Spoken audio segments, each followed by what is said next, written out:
નમસ્કાર વાલા વિદ્યાર્થી મિત્રો, ગગન ઓનલાઈન એકેડમીમાં આપનું હાર્દિક સ્વાગત છે। તો વિદ્યાર્થી મિત્રો, આજે આપણે શરૂ કરી રહ્યા છીએ વિભાગ ડી પ્રશ્નપત્ર નંબર 1। નીચે આપેલા 3 પ્રશ્નોમાંથી કોઈ પણ 2 પ્રશ્નો આપણે લખવાના છે વિદ્યાર્થી મિત્રો, ગણતરી કરીને, બરોબર છે। 33 થી લઈને 35 સુધીના પ્રશ્નો છે, દરેકના ગુણ 4 છે।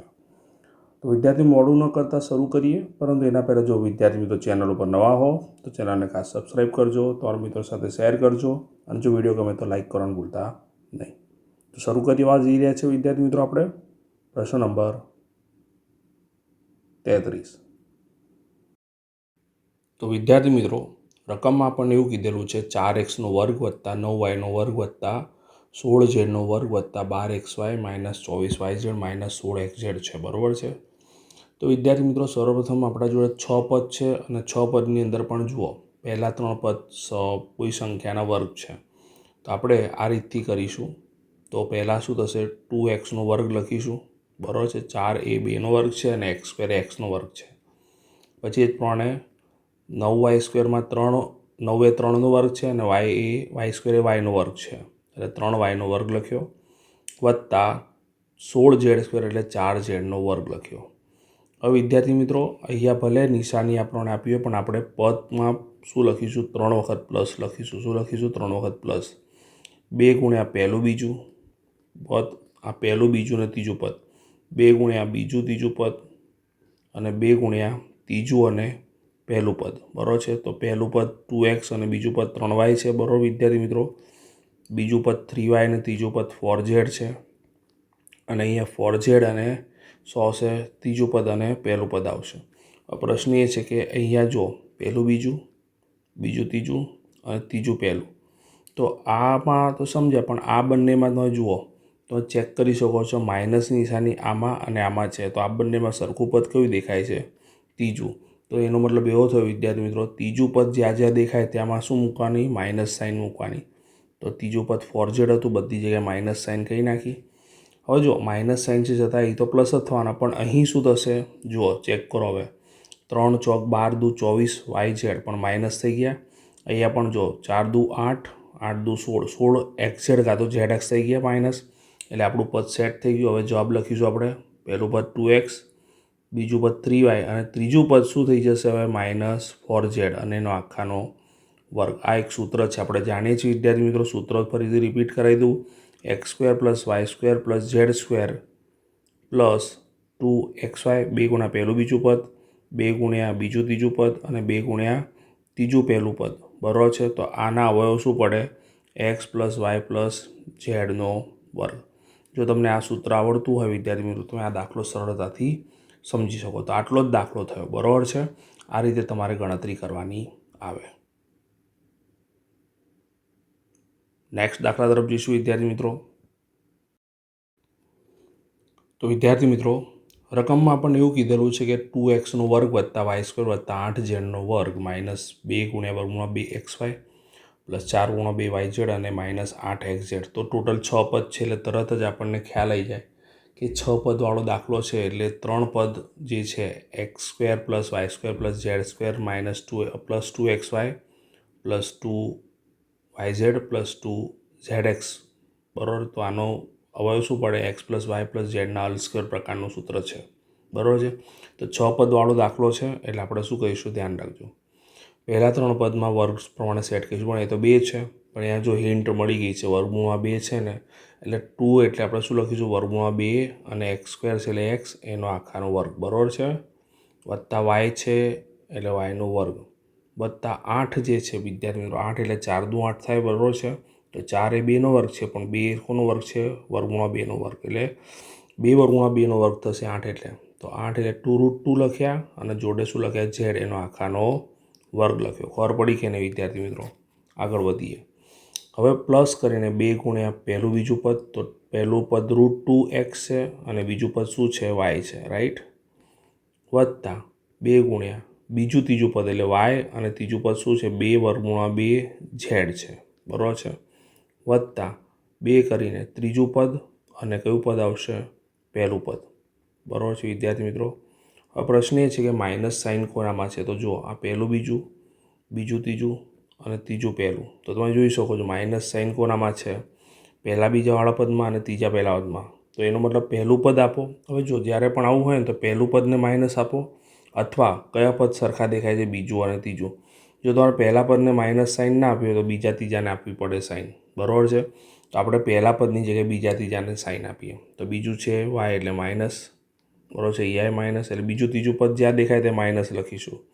માઇનસ માઇનસ પછી માઇનસ. તો જુઓ આ પદ માઇનસ થઈ જશે, ઓકે, માઇનસ માઇનસ પ્લસ થઈ જશે આ પદ, અને આ માઇનસ છે એટલે આ પદ માઇનસ થઈ જશે. આપણો જવાબ શું થશે? √2x -y -2√2z આખાનો વર્ગ. ખ્યાલ આવ્યો કે નહીં? તો આ પ્રમાણે તમે દાખલાનો જવાબ લખી શકો છો. ઓકે વિદ્યાર્થી મિત્રો, નેક્સ્ટ દાખલા તરફ જઈશું વિદ્યાર્થી મિત્રો. તો વિદ્યાર્થી મિત્રો, રકમમાં આપણને એવું આપેલું છે કે x + y = 4. વિચલ સુરેખ સમીકરણ માટે ભિન્ન 4 ઉકેલ શોધો. તો વિદ્યાર્થી મિત્રો, પહેલાં તો આપણે શું કરીશું, આને y સ્વરૂપમાં yને કરતા બનાવીશું, બરાબર. તો x + y = 4 છે, બરાબર છે. માટે x સામે જતો રહેશે એટલે y બરાબર શું થઈ જશે વિદ્યાર્થી મિત્રો? 4 - x થઈ જશે, બરાબર કે નહીં? તો y = 4 - x મળી ગયા આપણને. તો વિદ્યાર્થી મિત્રો, આપણને y સ્વરૂપ મળી ગયું. હવે x બરાબર આપણે પહેલાં 0 લઈશું, પછી x બરાબર 1 લઈશું, પછી x બરાબર 2 લઈશું, અને x બરાબર શું લઈશું? 3 લઈશું. જરૂરી નથી કે આ જ કિંમત લેવાની, કોઈ પણ 4 ઉકેલ શોધી શકીએ છીએ, પણ આ સરળતા માટે આપણે આ લીધા, બરાબર છે. y બરાબર 4 ઓછા xની જગ્યાએ શું લખ્યા? 0. માટે શું થશે? 4માંથી 0 જશે એટલે 4, એટલે y બરાબર શું થશે? 4 થશે અહીંયા, બરાબર છે. એટલે આપણને ઉકેલ શું મળ્યો અહીંયા? 0, 4, બરાબર છે. અહીંયા આપણે શું કહીશું? માટે કરીને y બરાબર 4 ઓછા શું લખ્યા? 1 લખ્યા. 4માંથી 1 જાય કેટલા વધશે વિદ્યાર્થી મિત્રો? 3 આવશે. એટલે આપણો અહીંયા ઉકેલ શું થયો? 1 અને 3, બરાબર છે. એ જ પ્રમાણે આપણે શું કહીશું? y બરાબર 4 ઓછા xની જગ્યાએ કેટલા મૂક્યા? 2 મૂક્યા. માટે y બરાબર શું થશે?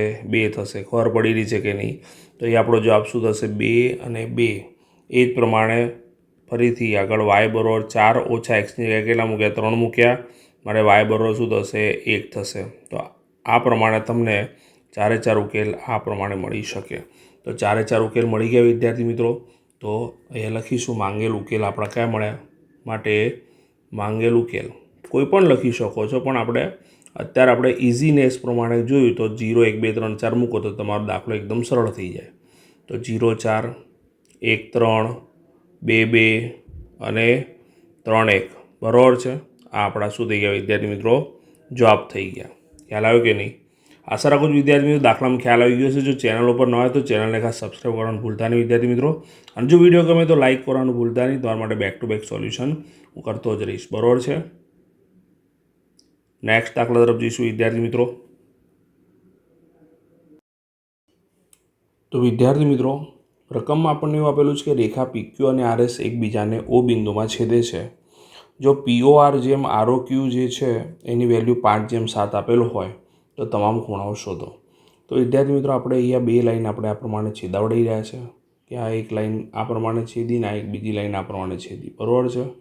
ઓકે, એક લાઈનને આપણે PQ કીધી અને બીજી લાઈનને આપણે શું કીધી? RS, બરાબર છે. બંને એકબીજાને કયા બિંદુમાં છેદે છે? O બિંદુમાં છેદે છે. હવે આપણને ગુણોત્તર કોણ આપ્યો છે? POR. PORનો ગુણોત્તર આપેલો છે કોની સાથે? ROQ સાથે. તો ROQ થઈ ગયું વિદ્યાર્થી મિત્રો આ, બરાબર છે. તેનો મતલબ એવો થયો કે આ બંને ખૂણા તો પાસેના ખૂણા થયા, એટલે સાથેના ખૂણા છે. એટલે આ બંને શું થઈ જશે? રૈખિક જોડના ખૂણા, બરાબર છે. અને રૈખિક જોડના ખૂણા પ્રમાણે આપણને બંનેની વેલ્યુ મળી જશે તો સામસામેના અભિકોણ પ્રમાણે આપણને જવાબ મળી જશે, બરાબર છે. તો શરૂ કરીએ વિદ્યાર્થી મિત્રો. આપણને શું આપેલું છે કે POR જેમ ખૂણો ROQ બરાબર શું આપેલ છે? 5/7 આપેલ છે. એકદમ સરળ દાખલો છે, ધ્યાન રાખજો વિદ્યાર્થી મિત્રો. તો ખૂણો POR બરાબર શું ધારતા? 5x અને ખૂણો ROQ બરાબર 7x ધારતા, બરાબર છે. હવે વિદ્યાર્થી મિત્રો, આકૃતિની ભૂમિતિ પ્રમાણે ખૂણો POR વત્તા ખૂણો ROQ બરાબર શું થાય? 180 થાય. કારણ શું? રૈખિક જોડના ખૂણા છે. રૈખિક જોડના ખૂણાના માપનો સરવાળો કેટલો થાય? 180 થાય. તો POR આપણા જોડે કેટલા છે? 5x છે વિદ્યાર્થી મિત્રો. ROQ 7x છે બરોબર 180. 5 અને 7 કેટલા થાય વિદ્યાર્થી મિત્રો? 12 થશે, એટલે 12x બરોબર 180 થશે. માટે x બરોબર 180/12 થશે વિદ્યાર્થી મિત્રો. 12 એકા 12 થશે. 12 એકા 12 થયા. વધ્યા કેટલા વિદ્યાર્થી મિત્રો? 6. 18 જોઈતા હતા અને 12 આવ્યા એટલે 6 વધ્યા. 6 અને 0 60 થશે, એટલે 12 × 5 60. તો એક્સની કિંમત કેટલી મળી વિદ્યાર્થી મિત્રો? 15 મળી. બરાબર, તમે ભાગાકાર કરી શકો છો. હવે આપણે કયો ખૂણો શોધવો? પહેલાં તો POR. તો POR આપણા જોડે કેટલા હતા? 5x હતા વિદ્યાર્થી મિત્રો. તો 5 × xની કિંમત કેટલી થશે? 15, એટલે 15 × 5 75. બરાબર છે. અને બીજો કયો હતો આપણા જોડે? ROQ હતો. તો એ આવશે 7x. તો 7 × 15, 15 સીતા કેટલા થાય વિદ્યાર્થી મિત્રો? 105. બરાબર છે. હવે આ બે ખૂણા તો મળી ગયા વિદ્યાર્થી મિત્રો. એટલે આ થયો 75 અને આ થયો 105. તો આ 75 તો આ પણ 75 થશે અને 105 તો આ પણ 105 થશે. તો ખૂણો POR બરોબર કયો થશે? ખૂણો PORની સામે કયો આવશે? આ POR છે બરાબર. એની સામે શું આવશે? SOQ કાં તો QOS. બરાબર વિદ્યાર્થી મિત્રો. એટલે લખ્યા ખૂણો QS. બરાબર, બંને શું છે? અભિકોણો છે. શું છે? અભિકોણ. ઓકે વિદ્યાર્થી મિત્રો. માટે ખૂણો QOS પણ કેટલો થઈ જશે? POR જેટલો જ. અને કેટલો થઈ જશે? 75 થઈ જશે. કેટલો થઈ જશે? 75°. એ જ પ્રમાણે અહીં આપણે જોઈ શકીએ વિદ્યાર્થી મિત્રો, ROQ એની સામે શું આવશે? POS આવશે. શું આવશે? POS. તો ROQ બરોબર ખૂણો POS, અને એ પણ શું થઈ જશે? અભિકોણ થઈ જશે વિદ્યાર્થી મિત્રો. તો અભિકોણો લખ્યા. બરાબર, માટે ખૂણો POSની કિંમત કેટલી થશે? ROQ જેટલી. ને ROQની કિંમત કેટલી છે વિદ્યાર્થી મિત્રો? 105. ખબર પડી ગઈ ને વિદ્યાર્થી મિત્રો? તો આ રીતે તમે દાખલો ગણો તો પૂરેપૂરા માર્ક્સ તમને મળી જાય વિદ્યાર્થી મિત્રો. એકદમ સરળ દાખલો છે. આ રીતે તમારે એને ગણવાનો રહેશે. તો આશા રાખું છું વિદ્યાર્થી મિત્રો આખું સોલ્યુશન તમને ખબર પડી ગઈ હશે. આની સાથે આપણે પેપર 1 જે છે આખું પૂર્ણ કરી નાખ્યું છે. બરાબર છે વિદ્યાર્થી મિત્રો. સરસ રીતે આનું રિવિઝન કરો. બેક ટુ બેક સોલ્યુશન તમારા માટે આવતા જ રહેશે. સરસ રીતે પરીક્ષાની તૈયારી કરો. ઓકે, અને નવરાત્રિની મજા પણ માણજો સાથે સાથે, પણ ભણવાનું ભૂલતા નહીં. લખીને પ્રેક્ટિસ કરો. બરાબર, ત્યાં સુધી બધાને પ્રથમ પરીક્ષાની ખૂબ ખૂબ શુભકામનાઓ. ઓકે, અને નવરાત્રિની પણ ખૂબ ખૂબ શુભેચ્છાઓ. ત્યાં સુધી બધાને બાય બાય.